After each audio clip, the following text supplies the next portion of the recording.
Welcome to the Anchor Church podcast. Each week, we'll bring you the teaching from our central campus. We hope it's an encouragement to you. Thanks for listening.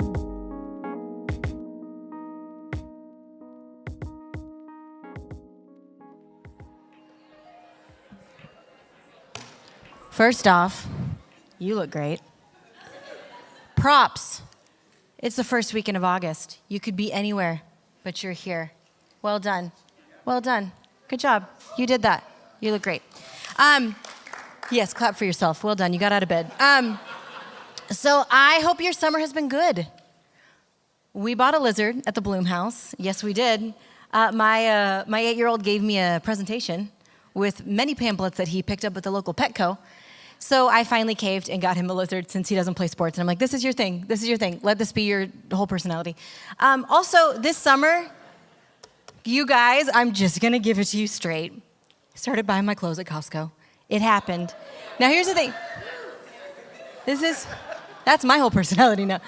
It's like one day you're like, I'm so fabulous. And the next day you're like, this is a great deal. Not only did you buy your clothes, I bought a swimsuit that's made out of trampoline material, and I am thrilled. What happens? How does it happen that one day you know every song on the radio, and then you turn on the radio, you're like, I don't know who these people are. I don't know what they're singing about, and I buy ground beef at Costco. First of all, that's disgusting. That's so gross. Who needs that much ground beef? Like, why? Why? The lighting in there? Yet here I am, thrilled with my purchases. That concludes my summer. No, I'm joking. I have a job. I do other things besides shop at Costco and buy lizards, I promise you. And I'm sure you do too. I'm sure you've had a good summer, and you're showing up, and we're here together, and we have a lot to celebrate this morning. I am going to bring the final message in our Tear and Flame series, which I have been so blessed by.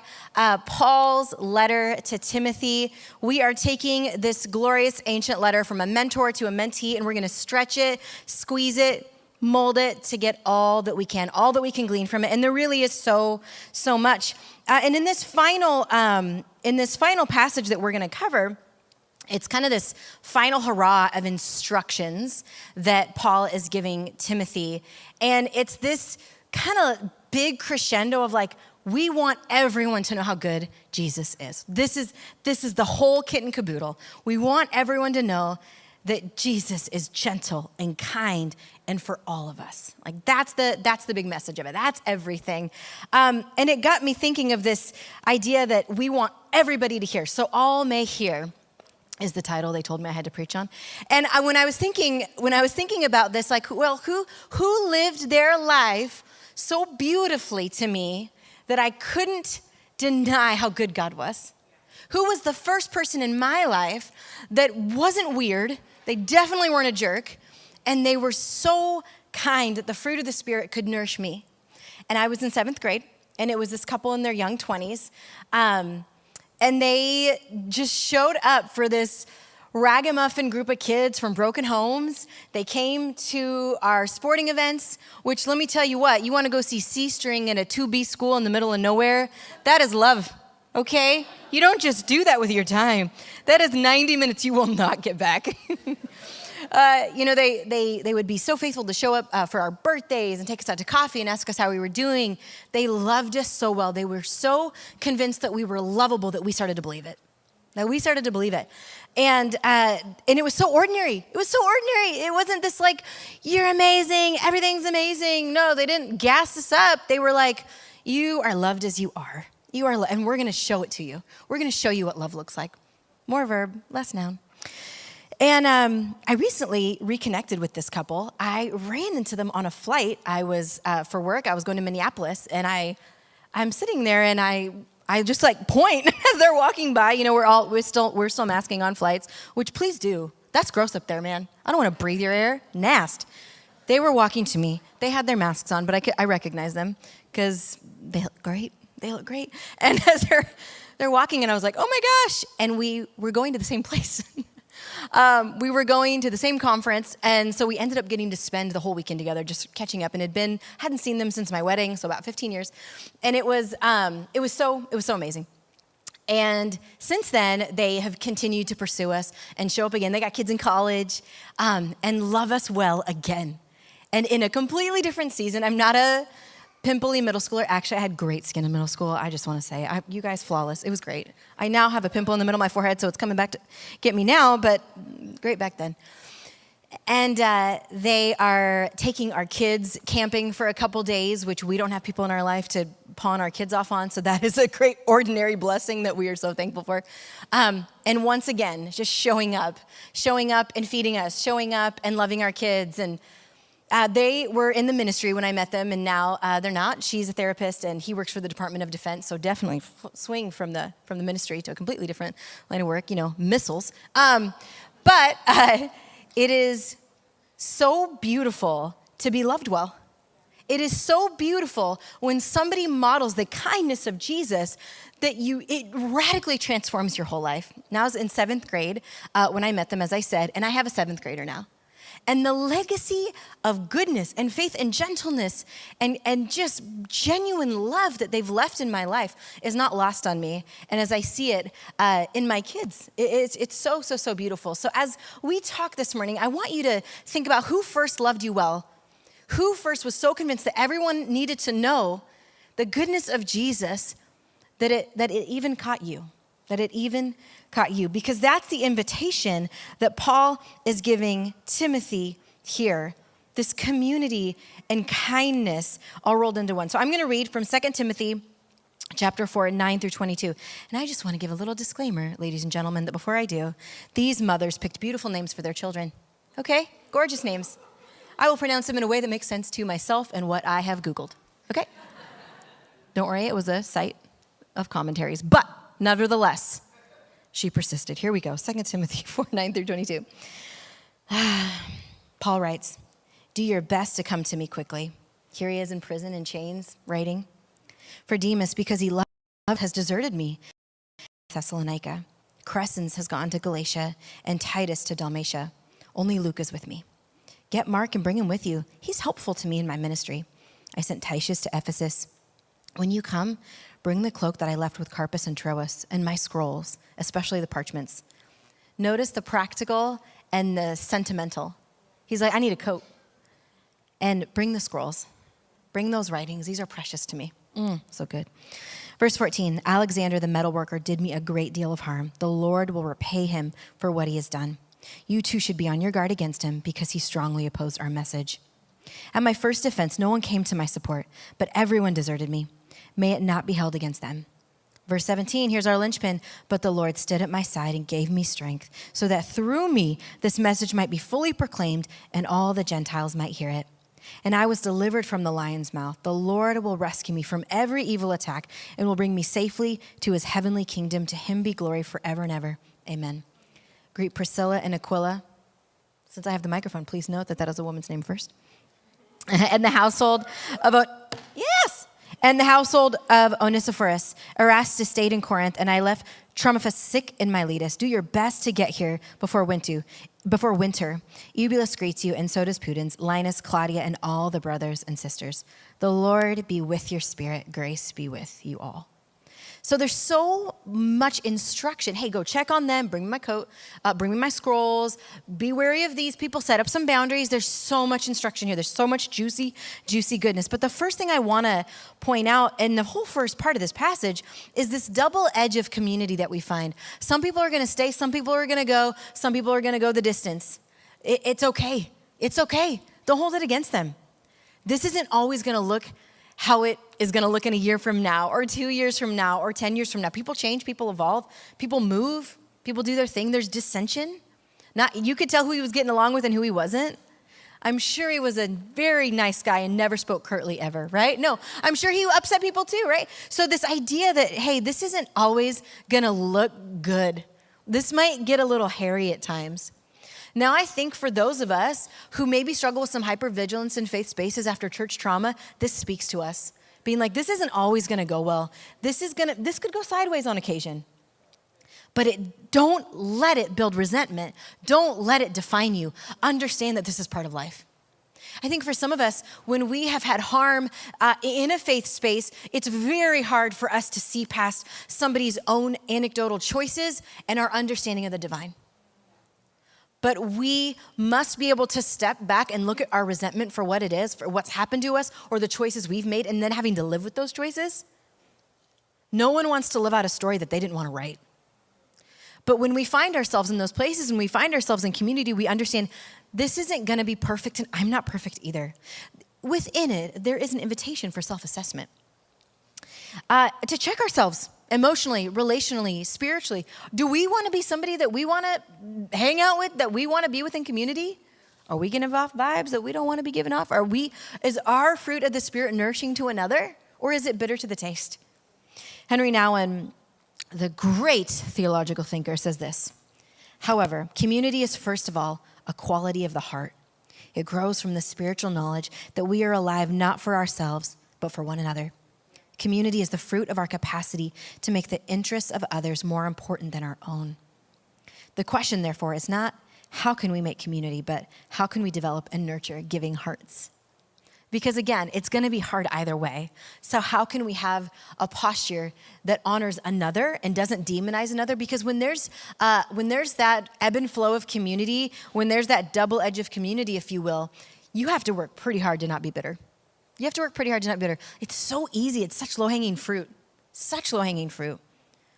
But when we bite it, we become part of the problem, not the answer. I think also there's this beautiful invitation in here to just have some ordinary faithfulness, just ministry in the mundane. Hey, Timothy, go check on this couple. Hey, Timothy, go check in with them. Hey, set up some boundaries here. There's all these just normal, everyday Tuesday afternoon, not that glamorous, not anything you're going to write home about, faithfulness. Now, we live in an age of, and always have, of what's in it for me? We are biologically wired to take care of ourselves. We want to take care of number one, and then if there's margin, we'll take care of other people. I think also, The Atlantic came out with an article the other day talking about how not only has church attendance declined by 40% since the pandemic, we now view church not as a ritual or a rhythm of our week, but as something to check off on a to-do list. We view it differently because our financial obligations have never been more demanding across the board in every sector of society. Our commitments have never been more demanding. More is asked of us than, again, ever before. It's a lot. So the idea of fitting in this idea of ministry or caring for one another, that's how we'll define that for our time this morning, feels like I am just barely keeping my head above water, let alone taking care of others, let alone seeking out the needs of others and being aware and showing up with a casserole on a Wednesday night or whatever, fill in the blank. We got a backpack outreach coming up or bringing a bag of crayons, 24 count. Like, this feels like a lot, right? It feels like a lot. And when we live in this, what's in it for us, if it's not something we think we're going to benefit from, it's really hard for us to make that stretch. It can be really hard. But I'm convinced it's the fountain of youth. I'm convinced it's what's going to ground us in true belonging. When we care for someone else who can't care for us back, that's the measure of a man or woman, right? When you can love knowing that my gift in all of this is Christ's death and resurrection. My gift in all of this is becoming more like Christ. Because of course you want to feel good when you do something nice. But if even that is your driving motivation, that's a problem. That is a problem.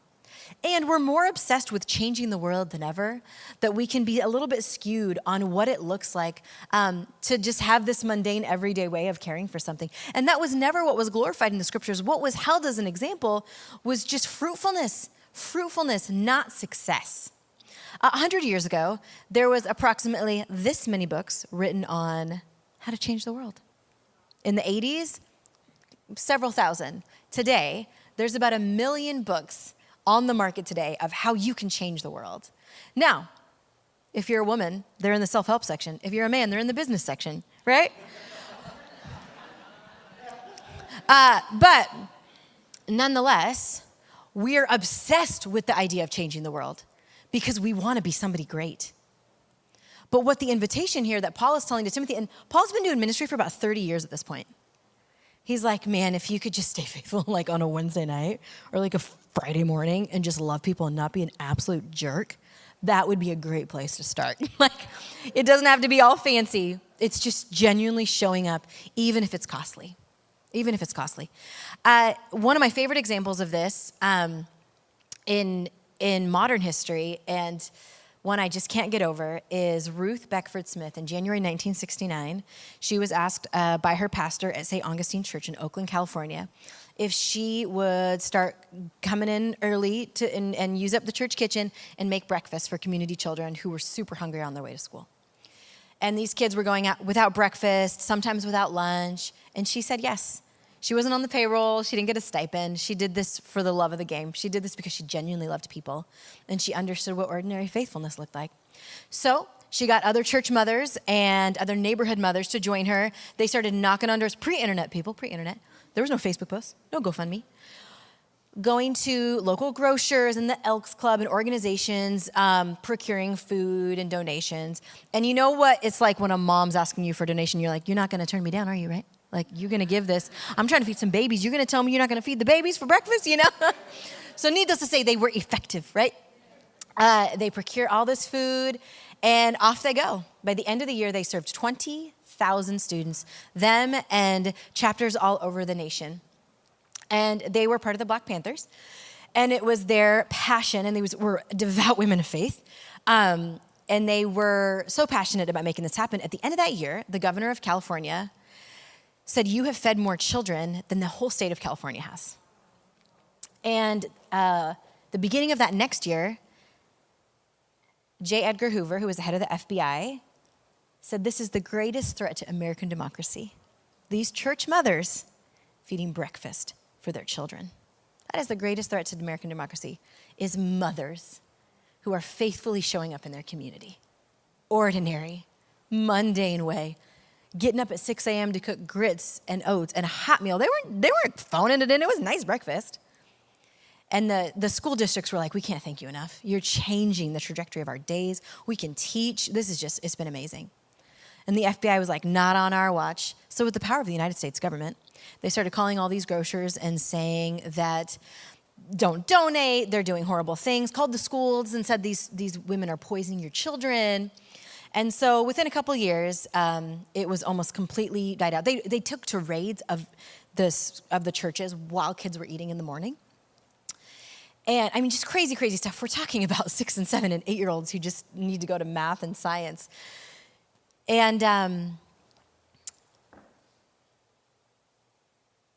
the longest lasting site, thank you for your patience, the longest lasting site lasted in Seattle until 1977. So many, many years after. So once most of the sites got shut down, they said, fine, if we're gonna do it, you do it. You do it. You won't let us be faithful in this way, well then you do it. And they petitioned before Congress, and it's the reason we have free breakfast today nationwide. Today, 11.8 million children eat for free when they wouldn't have otherwise. I was a senior in high school before I realized I qualified for free breakfast. And I remember when they called me into the office and they're like, hey, just so you know, and I'm like, really, all this time? I haven't had breakfast for like 12 years, and you're just telling me now? Thanks, Mom, for finally filling out the paperwork. And I remember getting a bagel and a little mini carafe of orange juice and just like hiding back tears because I was just so freaking grateful to have something to eat. And to know that it was women in 1969 who were faithful because their church is like, hey, we don't have the resources for this, but mamas, can you show up? And they were like, what's up? Let's do this, you know? And they changed the entire landscape of our nation. Ordinary faithfulness. Now, they went on and did change the whole world, at least our nation, which we think they're the greatest in the world, so whatever, it's fine. Why we call it the World Series, I don't know, guys. But the idea that our ordinary faithfulness can change lives, not only days, months, years, but generations later. Paul knew that when he wrote to Timothy. He knew that this matters. You're it. I'm going to die soon. This is it for me. But you have life ahead of you. You're only getting started, and the generations to come. And we've all said, if you've said yes to Jesus, we're walking in that lineage. How beautiful. How beautiful. How beautiful.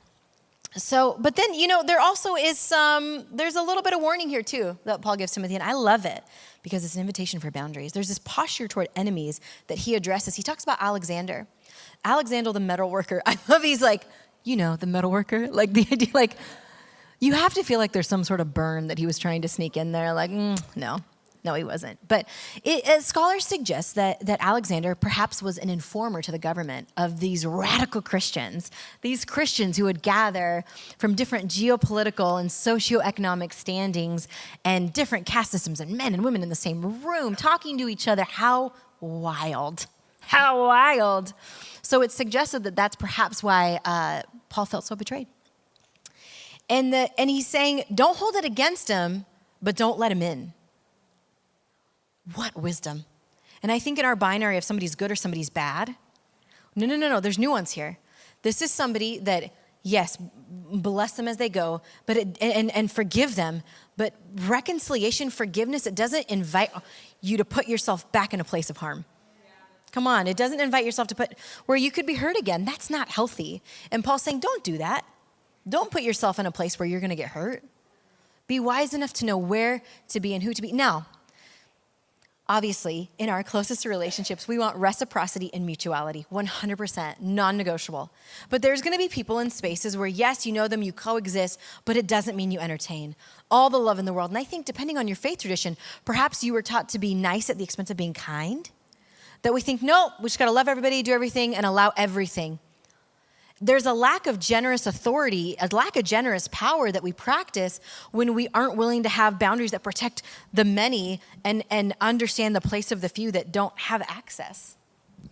We would do that in our own families. We're going to not let harmful people in our home. And it's not saying that we're not letting them into the family of God. It's saying be on your guard. Don't be foolish enough to entertain, let alone give somebody a position of power in your life or a power in the ministry. And I love that he also reinstates Mark as a partner. He's like, he's good, bring him back, we're fine now. Like, we want to work together. He's helpful to me, he's useful to me. So he reinstates him. And it's just this reminder that our enemy doesn't have a face and a heartbeat in a P.O. box. Our enemy is not against flesh and blood. There is other principalities at play. And you're like, oh, this church they're going to talk about that we're going to go there? Just for a minute. Stay with me. But when we demonize another and we drain the humanity from their existence, that's a problem. That's a problem. I think, arguably, this is what separates Christianity from cults. Cults say, if you don't get on board in X, Y, and Z, we will disbar you. You are out. You are dead to us. But in the faith, there's an invitation for nuance and wisdom in your context. And it says, mass forgiveness. Bless you, sister, bless you, brother.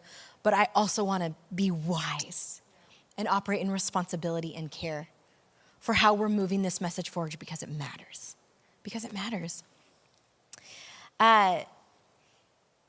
N.T. Wright, amazing New Testament scholar, he shares this, and the band can come up at their earliest convenience. He says this, I don't want to be like, get up here. I just need you guys to know my husband said don't make jokes toward the end, and so he would not be appreciative if he was here right now. He's like, no, only the first third. New Testament scholar N.T. writes, he shares this. We need Christian people to work as healers, as healing judges and prison staff, as healing teachers and administrators, as healing shopkeepers and bankers, as healing musicians and artists, as healing writers and scientists, as healing diplomats and politicians.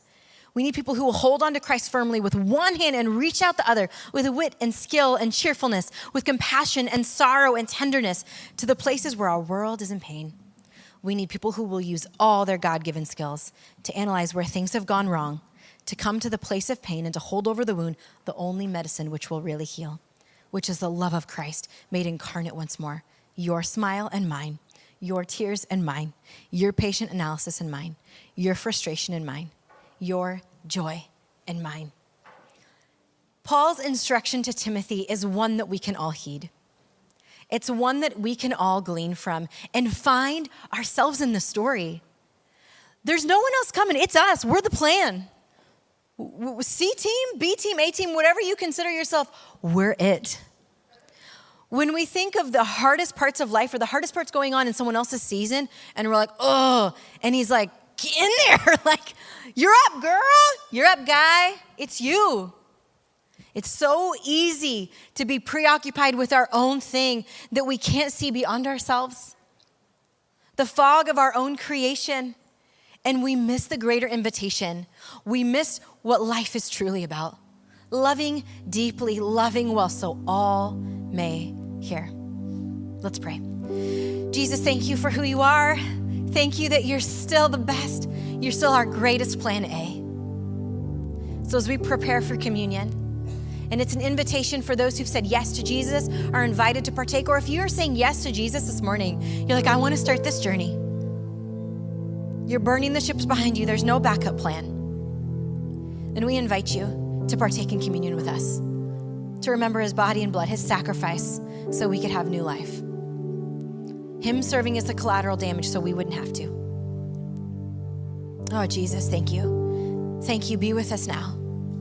As we think of those who modeled the love of you so well to us, may we also become that person who can model so well to others. So well. Even in the mundane, even in the ordinary. To you be the glory forever and ever. Amen. I invite you now to partake in communion. And also, if you would like prayer, no matter what you're going through, don't leave without someone praying for you. That is one of the most beautiful parts of the community of Christ, is that we have each other. Life's not easy. We're going to have humble beginnings, and we're likely going to have humble endings, but we don't have to do it alone. Be blessed.